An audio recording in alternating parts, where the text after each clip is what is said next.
Hey, everybody, welcome to the Aligned Love Podcast. This is the place where I am going to help you find the one thing that you feel is missing: healthy love.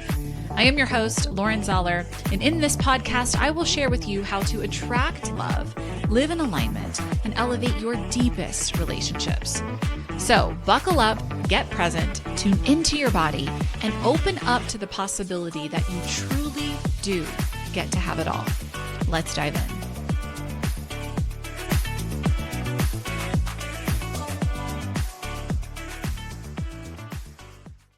Hey, everybody. Welcome back to the next episode of the Align Love Podcast. Today, I have a fun episode for you. I posted on my stories a few days ago about a controversial topic that's floating around right now in the relationship space.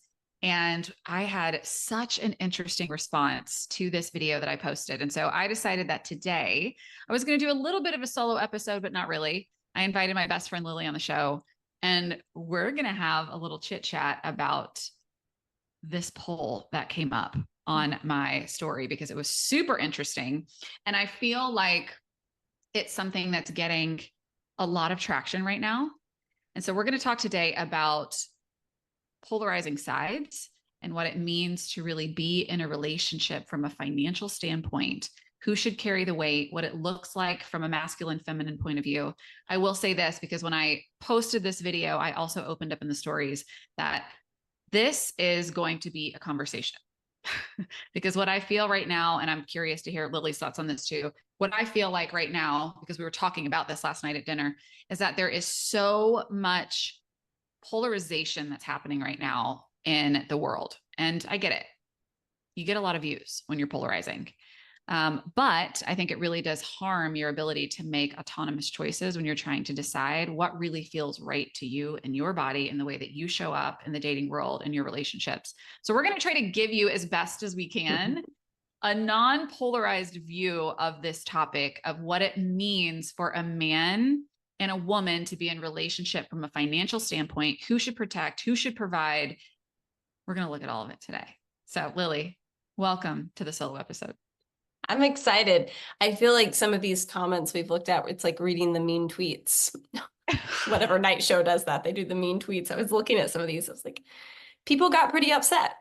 They got super upset, so upset. And it's funny because I had to pop on my stories right after I posted it and said, listen, if you get nasty, your voice is not going to be heard. And I think that there's so much of it right now. And everything that's happening in the world, people are just getting nasty, and I'm tired of seeing it. So we're not going to talk about those comments that came through because there were a lot of them. No, and they're from people who, it's not even their photo, it's not even their name. They're just hiding behind a screen and being nasty. So no. Yeah, exactly. Someone said to me a few months ago, because I had posted something about being 36 and single. It was a reel that went viral. And there were some really nasty people that commented on it. And it always blows my mind. Like, I could never imagine, like, if that person was in front of me, there's no way that they would say that to my face. And so there's so much that's happening right now on social media where people just think that this screen means they can do and say whatever it is they want to do and say. Yeah. And I don't think they ever think about the person behind it and the impact it has on them. Yeah, because it really does. Well, that's a different podcast for a different day. Yeah, another time. Yeah. So here's what I'm going to do. I'm going to open up this podcast with actually playing the video that I posted on my stories. And just so that everybody that's listening, so you guys have context for this, I posted this and I said, let's have an open conversation about this, right? Both men and women. I want to hear your thoughts on this particular video. So let's listen to it really quick. Here we go. A man who can't help you financially is a waste of time. A lot of these men have no plans on building with you. They just want all the benefits of having you with none of the responsibility. I'm not saying a man should pay a woman's bills as soon as he meets her, but if he's not in a position to provide and help financially and not willing to help as the relationship grows, then he's wasting your time. Real men are providers, and a man who's not a provider leaves a woman to do it all by herself. That's when women get burnt out and eventually frustrated from a man not handling his responsibilities. A woman should not be struggling financially with a grown man lying next to her. Period. Okay, so that was from Chris Perry, who, in summary, said that dating a man who cannot provide for you from a financial aspect is a waste of time. That was a video I posted, wanted to hear thoughts on it. So I have actually sent Lily all of the responses and what I did is I took all of the responses and then I polled everybody in my audience and said, do you agree with this? Do you disagree? So where should we dive in, Lil? I feel like there's so many places to start. I think we could start because there was one answer that really spoke more to tradition and to polarity. And I think that's where this guy is coming from. I don't follow him, so I don't know all of his content, but he sounds like he's pretty traditional with masculine, feminine roles and polarity. Let's actually start there. Let's start with what one of the first people responded to this poll, and it all came from the traditional Bible view. So this person said, the Bible says that the man was created to be the provider, protector, and the procreator. If I add the theory of the 3 Ps, the woman was created to help him love, care, and nurture. That's why when a child gets hurt and they run back to their safety base, the womb, the mom is equipped to provide that type of love and care. Kids often go to the father for leadership, but even in the Bible, you'll find numerous examples of women who were leaders or played a major role in many impactful decisions. Just like today, you can screen our society and see that behind a very successful, healed, and respectful man, there's a strong woman playing her COO role, Chief Operating Officer. All right, Lil. And let me just say this, we had 73% of people agree with this, which was a lot of people agreed, and 27 people disagreed with it.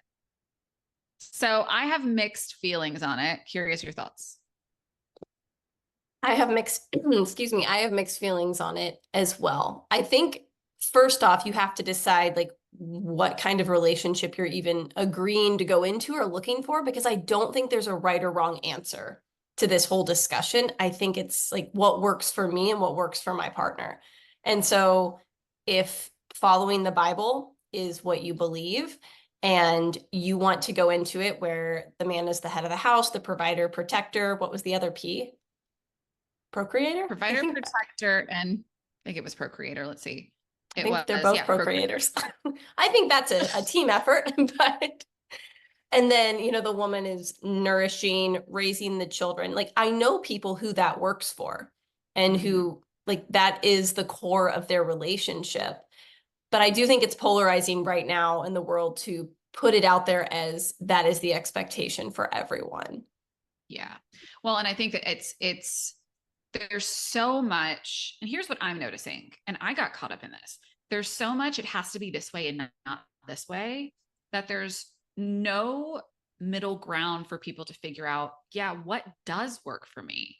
And what works for this type of a unit inside of a relationship. We were talking about this last night. I mean, let's say you have 2 people that are together. One person's a teacher, one person's an attorney. And you both decide that you're going to have children together. One makes a significant amount more financially than the other.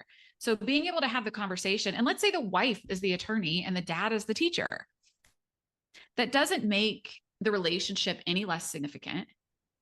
I think it's a matter of what works for our relationship and how can we come together and have an open conversation around, okay, maybe since you're working more and making more and providing more financially, then me as the husband, I need to be taking on the role of making sure the house is tidy or making sure that the kids are taken care of. And I feel like it has become, it's just like the polarization that's happening right now is giving people a reason to separate even more than they already are. It feels like men and women are just being pitted against each other on the internet right now. I think we have like one side where it's more, you know, the feminist approach. The other side is more of that like red pill community. And they're both kind of yelling and screaming at each other. And there's not a lot of discussion about like, well, how do we actually come together? And with the polarity, I think we both agree there is masculine energy and feminine energy. But I think, you know, amount of those energies inside of each individual person is different. Like not every woman is 80% in her feminine or 100% in her feminine. Like some naturally have more masculine energy, and they're probably going to partner better with a guy who, you know, also has kind of the opposite flip on energies, if that makes sense. I don't think there's this one right answer for everyone, but the problem is that doesn't sell on the internet. And so people, they just keep fighting and causing, it's like they're causing division just to grow their following without any, you know, idea of like, what is this actually doing to like relationships and people? Because people watch these things and then we expect that like, oh, so I watched this video, I should be a man, he should want to provide, you know, for me, and I should want to raise his children. Yeah. Yeah. I'm gonna be super vulnerable here for a second because I'll tell you, part of the reason that I posted this is because I have been actively challenging this entire belief system in my own life and the way that I show up in relationship over the past couple of months. And over dinner last night, we were talking about this because I had mentors in this field who told me, you know, you need to date a man who needs to take care of everything financially so that you can soften into your feminine and be the nurturing woman that you know you need to be. And so, I mean, I'll be honest, I entered into my last relationship, and I think that with Sean and I, it was hands down it was the most repeated argument that we had over and over and over again, which was, this was taught to us. And I'll tell you that he had the same mentors. So it was also kind of ingrained into him. He challenged it a bit more than I did. And I was like, oh, this feels right. A man's just supposed to protect and provide. And it really was a point of contention in our partnership where I couldn't get past this very polarizing ideal that I was supposed to be protected and provided for. And also on the other side, there was confusion, I believe, on his side, which is like, yeah, I'm supposed to protect and provide, but it doesn't really feel fair. We're not married yet. So I really do think that you should contribute, but also I want you to be more nurturing, but I don't want you to work as much, but yet you still need to provide money. So it was like this really, I just think I wanted to bring this conversation to the podcast because I'm actively healing through it. And I'm recognizing, wait a second, a partnership can actually be met on both sides. And the man doesn't necessarily have to be the protector and the provider all the time. I'll say that a lot of who I am and the work that I do in the world, I like knowing that I can provide for myself. I like nice ass things. Like I like really nice things. She's a little bougie, guys.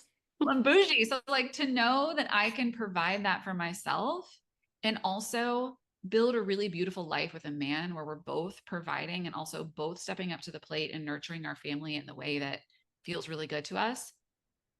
I just think that this conversation needs to be had. And I just hope that people can start to open their eyes because it's starting to open my eyes to, you know what, maybe my mentors maybe it works for them, but maybe it doesn't work for me. Maybe that's not what I actually want. Yeah. Well, and nothing works for all of us. At least I don't think there's one recipe for a fantastic relationship that we all just fall into and it's completely perfect because we all have our own individual like needs and desires. And I do think when we look at like masculine energy, like as an energy, it has that like provider protector energy. And we can look at feminine energy as like healing and nurturing. But I think it's really this modern day that we've added money to that. We forget that providing and protecting, there's so many things that encompasses that don't involve just money. And so I think, you know, you gave that example of like, well, what if she's an attorney and he's a teacher? I still think he can be in a masculine role, you know, and be protective and provide in different ways, but she might bring home, you know, more zeros on the paycheck than him. Yeah. Yeah. I think it's a valid point because how often it is only spoken about financially, which then brings me to, which I think we should read this. I think we should read this response, which was really interesting because I believe that this response talks about more of the relationship as a whole versus just the monetary aspect. So someone then responded, The notion that men should exclusively bear the financial responsibilities in relationships is outdated and impractical in today's economic climate. We live in an era of unprecedented expenses, with inflation rates at record highs and wages lagging behind. This economic reality, coupled with evolving gender roles, makes shared financial responsibility essential. Women and feminists do not get to say that they want equality and selectively choose when that applies. Relationships thrive on reciprocity and partnership, and financial independence for both partners mitigates one of the leading causes of divorce, which is financial stress. Embracing financial equality fosters a balanced, respectful, and sustainable relationship, making it clear that expecting one partner to shoulder all of the financial burdens is both unfair, counterproductive, and quite frankly, absurd. This was also submitted by an attorney. Who knows like that. It's very well written. I was like, that's a good argument. It is very well written. I'll say though that the agree disagree. So 79% of people agreed with that statement. 21% of them disagreed. I would say overall that the notion of the people who follow me, I would say the people that like really responded to these polls in particular, the majority of the women, now I'll say this too, the majority of my following is women. They leaned more heavily towards the woman should be the supporting role and the man should provide, right? So it's no surprise to me that this was a little bit more skewed, but I was still really surprised to see that 79% of the women that do follow me did agree with that. Yeah. And I mean, I think that's more than fair, because it's like, especially like in America right now, we look at how much everything costs. One income, unless you're making a lot of money, doesn't really cut it. Like it doesn't cut it. But I think there's a deeper issue with, like, when you were reading that, I was like, I think it's not just the financial issue. It's that feeling of, I'm doing all of this. What are you really giving back in return? And that piece about, kind of, you might have to reread the first part again, but it's like, women like screaming for equality. In one hand, I can understand where a man, like, seeing that video would be like, wait, you want equality and now you want me to pay for everything. Like, that's going to bother me, because I know I would feel that way if someone was, and I do believe in equality, and I don't believe it should be expected that someone pays for everything. But again, it's like when we go into a relationship, I think it's dangerous to go into a relationship with the idea that it's going to be 50-50. I don't think that works for very long. It doesn't. It absolutely doesn't. But what makes a strong partnership, and I think that this is where people have gotten off track, is the ability to communicate where you are and what's best for the unit. I was actually talking to this very same attorney a few days prior about this, because I was interested in it and I wanted to go deeper. And it was a he said to me, oftentimes I know that this doesn't seem like it's sexy, but oftentimes you have to look at a relationship like a business. It's a business. And you think about the way that businesses ebb and flow and the roles that people play inside of a business. It's some people are going to be doing more if there's a certain project on the table, and other people aren't going to be doing as much when that certain project is on the table. But there's always this communication about the project getting done and doing what needs to be done in order to get that project past the finish line.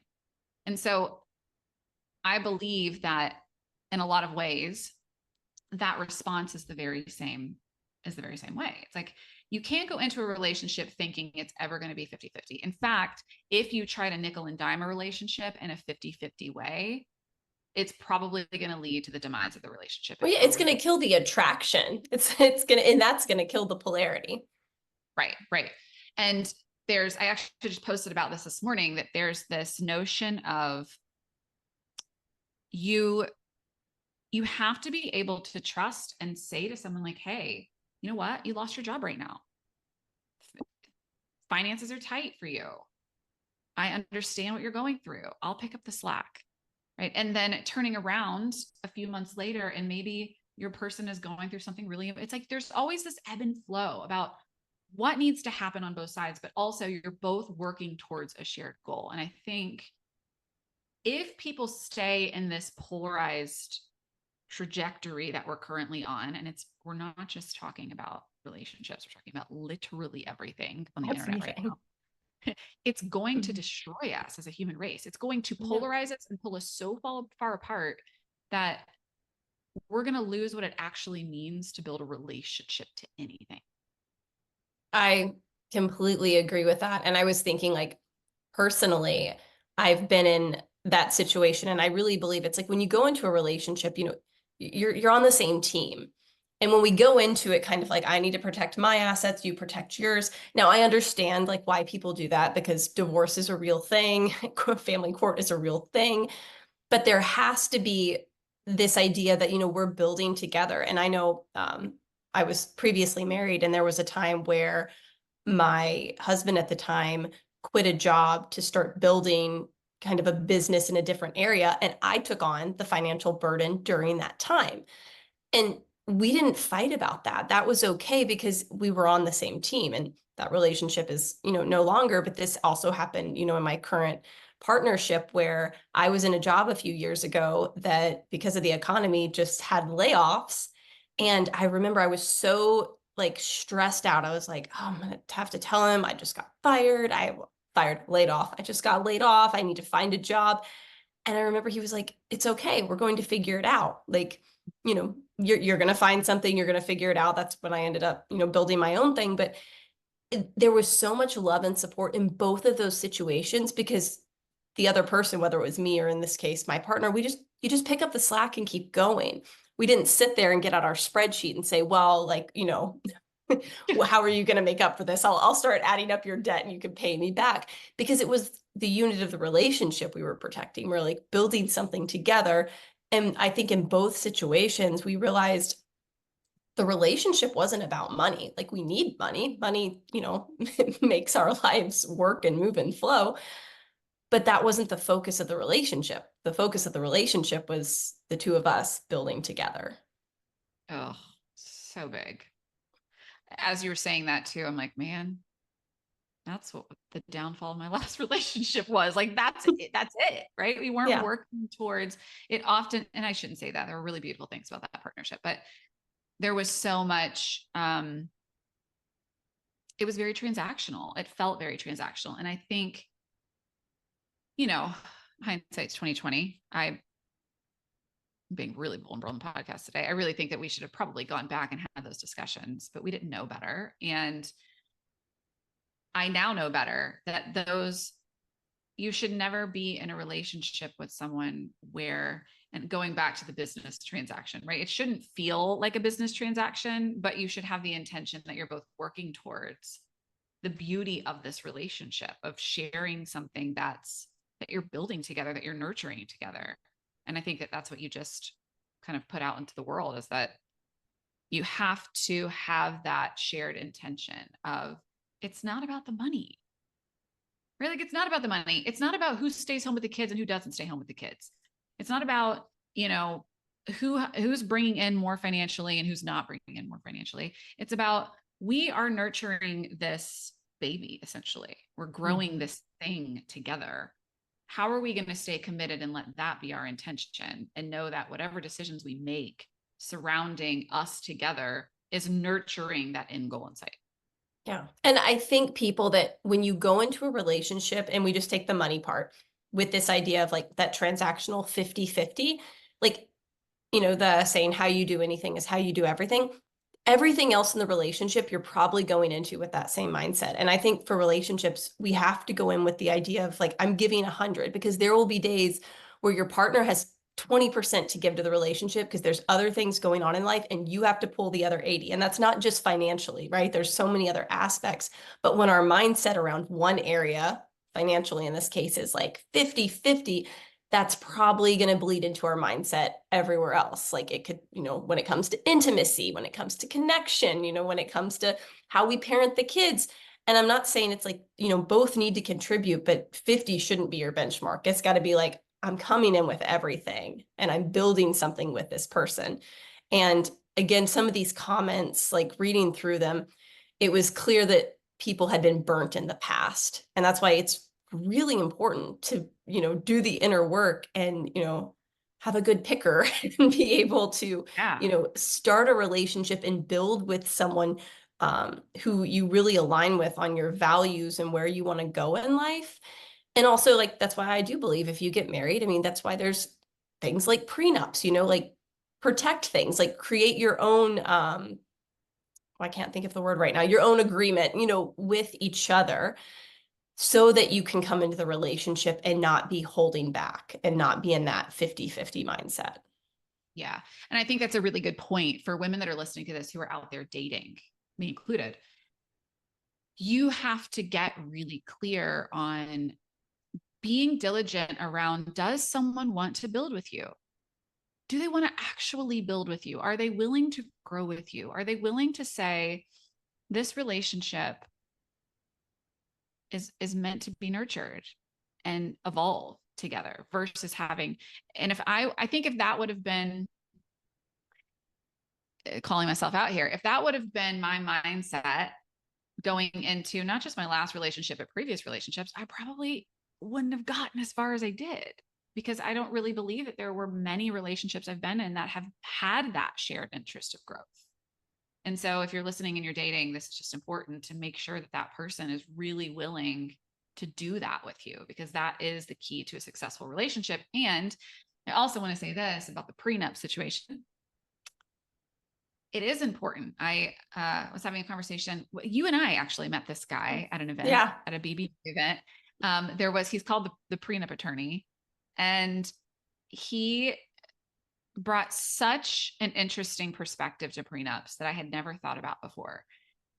And he told us that when you get married, regardless of who you get married to, you're signing a prenup. Mm-hmm. You're just signing the prenup that the government has put in place for you. So the government gets to decide what happens if and when you decide that this person is no longer going to be your person, which people will come on the other side and say, yeah, but if you put a prenup in place, it's like you're already dooming the relationship for demise. Well, his tagline was, I write prenups that help people stay married, because he even shared with me, he's like, in his own prenup, he's like, it was something where like each person can trigger up to like 6 counseling sessions a year. If we decide to get divorced, there are steps we have to go through so that you can't make decisions out of just like emotion and haste. You really have to think through it and have another party involved, like a therapist, to talk about the issues before you just end the relationship. Yeah. Brilliant. Brilliant. Yeah. When I heard that, I was like, it makes so much sense. So why wouldn't you sit down? And this is, I think, coming full circle into everything that we've been speaking about over the past 30 minutes or so. It's like you're setting the precedent for what it is that you want to cultivate to make the relationship work. And I believe that even in this very polarizing topic that I posted on my poll, what's missing is the ability to say, okay, whatever your beliefs are, whatever your polarizing beliefs are, put them aside and decide, what are you actually committed to when it comes to being in relationship with someone? Mm-hmm. Is it that you want to be polarizing, or is it that you're actually committed to building something? Yeah. And if you watched that video, because there were some people that were clearly triggered and had some strong responses, like that's a sign to check something inside of you. Like that is, whenever I see something that just like gives me a really strong rush of emotion in any way, it's like, oh, that's probably something I should check. And what you said about, finding a partner who's, on kind of the same wavelength. And it's also like examining yourself and doing that work to be like, well, why do I want to go into partnership? Is there a part of me that's looking for a free ride? Is there a part of me that feels entitled to having someone take care of me? It's like, dig into that. And where did that belief come from? And is that belief serving you? And is it going to serve a relationship long term? Yeah. Yeah. So good. You've got to get curious about it. And there were some, I'll tell you, we had some people that were so nasty. You got like 8 responses from the same person. Yeah. I mean, someone saying like, any woman who agrees with this is a gold digger. Anyone who agrees with this doesn't deserve love and love and respect. This makes me mad. This guy's an idiot. Like, check yourself. If you're having that strong of an opinion, and here's the thing, this is what I want to invite everybody into. If you are, I don't care if you're seeing it on the news, you're seeing it on social media, if it is eliciting some sort of really strong response in you, get curious about it versus damning the other person or what you're watching and being nasty and allowing yourself to meet whatever vibration you're picking up on, allowing yourself to meet yourself there, right? Or whatever it is that you're vibing with.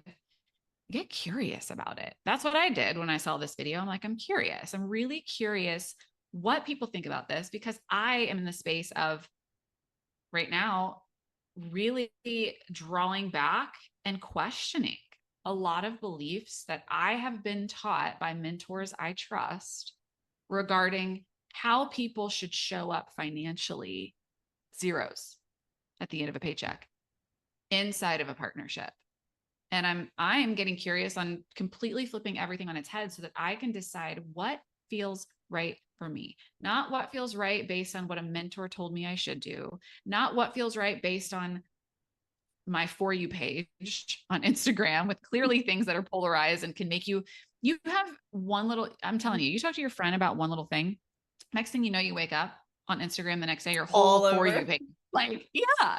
And it's like, oh, everybody must think this. Everybody must be on this same page. No, the algorithm and AI and all of whatever your phone can hear is picking up everything that you're saying and is feeding you content constantly to keep you more polarized in that direction. Yeah. So no, that's how I feel about that. No, I think that's a good way to feel about that. And I love what you said about curiosity, because you talked about, there's so many, everything is polarizing. We used to be able to talk about like who we were voting for in politics at the same table. And now if people do that, it turns into typically a pretty big fight, or people don't speak anymore. Families are broken apart. And instead of just letting yourself be so reactive, just get curious about like, where is this coming from? Why do I feel so strongly about this? And especially with the financial stuff, like maybe for you, you feel strongly because you didn't have a lot growing up. And so the idea of sharing with someone else feels dangerous. Or maybe you grew up in a household where, money wasn't talked about. You have your own beliefs about that. So it's just an invitation to go deeper instead of, attacking someone that put out a video. And I will say, from what I understand, like he likes to put out videos that are they're pretty opinionated. Yeah. And that probably contributes to the following and the likes, because even the hateful comments still feed the algorithm, which I always find that funny when people spend time to write hateful comments on things. Cause I'm like, you're just telling Instagram you want to see more of that. So Exactly. Probably, yeah. If you're here to listen to this podcast about how to grow your Instagram, we're not your people. Yeah. Just hate on everything. No, please don't do that. Please don't do that. But yeah, just get curious about like, why do I feel so strongly about this? And be open that maybe people in your life do their relationship one way and it works for them, but it doesn't necessarily mean it's going to work for you. Exactly. You just have to start to ask yourself the deeper questions and figure out what works for you and your partner. Not what works for everybody else, like what works for you. Yeah. And him or her, wherever you decide to be in partnership with. And so I hope that everybody that's listened to this can see our stance. We want to see all sides and come to our own autonomous conclusion of what works best for us in the partnership. Because I'll say this, coming from someone who I'm very specific on what it is that I want in a partnership. And I think that specificity has actually really hurt me in a lot of ways. And that I'm reading this fantastic book right now. It's called Mindset. I forget who it's from. Carol. I'll drop it in the show notes. But I'm listening to it as I walk in the mornings. And she talks about the difference between a fixed mindset and a growth mindset. And here I am in the personal development world saying I'm all about growth. But yet when it comes to relationships and partnerships, I think that's so much, because I'll say this too. I think that the personal development world teaches you how to have a fixed mindset. even though they preached growth mindset. Like a And so fixed growth mindset. yeah.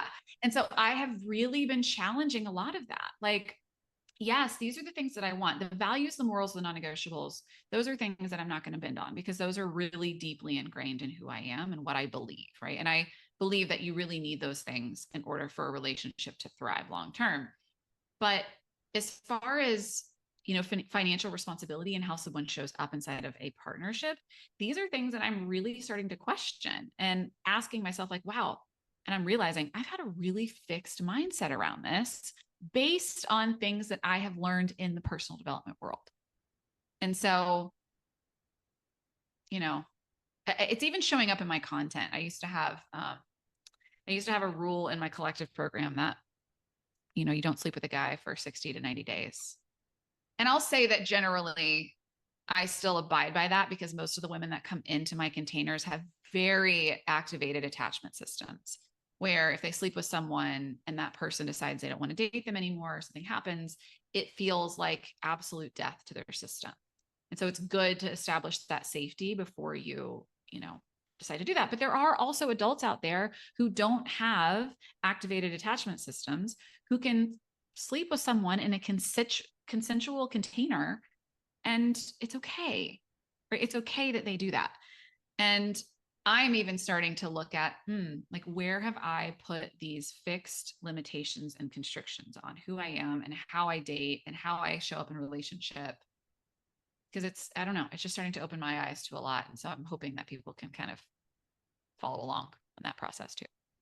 No, I love that you shared that, and maybe for another podcast, but I'm like, ooh, what I hear in that is it's like the fixedness creates safety for ourselves. So Yeah. when we really start to feel safe, we don't need as many walls. I don't know. But like listening to what you just said, I'm like, it just reminds me, I'm like, life is not black and white. And the internet tries to make it very black and white. It's colorful and there's so many shades. And so, yeah, you don't have to just adhere to one thing and hold it so tightly. I always say, like, I like to hold my beliefs with open hands because they may change when I get more information or I go through another experience and I learn and grow. But if I white knuckle everything I feel in life, there's no room for growth. And I just squeeze the life out of it. Exactly. And that's what this conversation about polarization is really teaching us. It's only pushing us further in the direction of white knuckling and not creating space for. It's funny because when you let go of the white knuckle, everything that's been really beautiful in my life has come on the other side of surrender.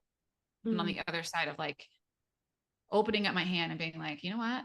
Maybe I need to see this differently, or maybe I need to go experience this different thing, or maybe I need to date this different type of person, or really allowing myself to open that up has brought the most beautiful things in my life. And so when we stay in that space of polarization, you're absolutely right. We, in a lot of ways, it's like we equate our safety to creating this shield around us, that the only people that can get past the shield are the people that can meet all of these qualifications. But in essence, it keeps us even further disconnected from the thing we actually want in life.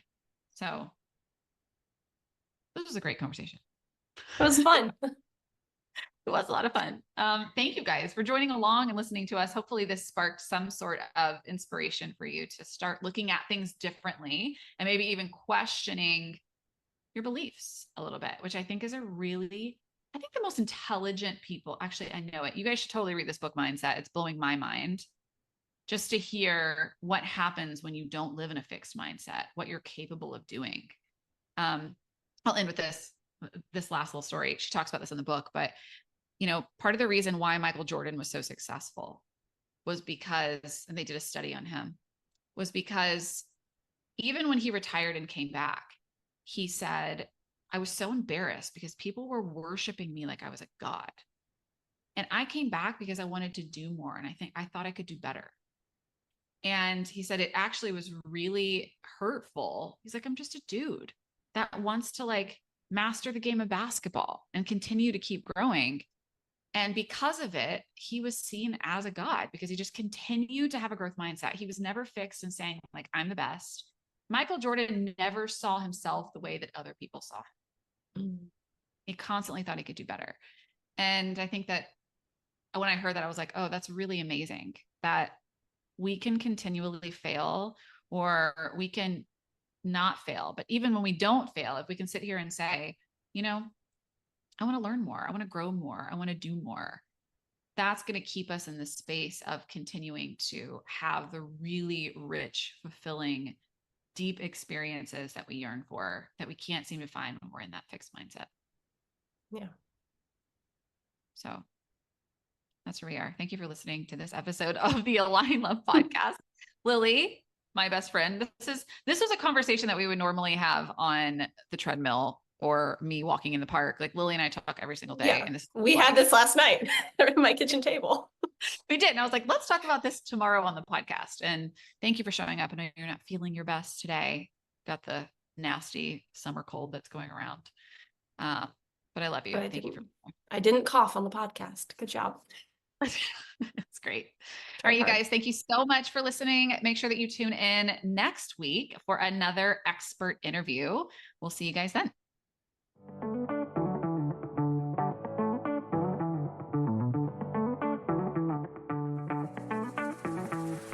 That wraps up today's episode of the Aligned Love podcast. One thing that would really help me and the other new potential listeners is for you to rate this show and leave a comment wherever you tune in and listen. Also, make sure to link up with me on Instagram at Lauren Zoller, and please share this podcast with anyone who you think may enjoy it. Until next episode, remember, every transformation begins with one moment of awareness, and I hope today has been yours. I'll see you next time.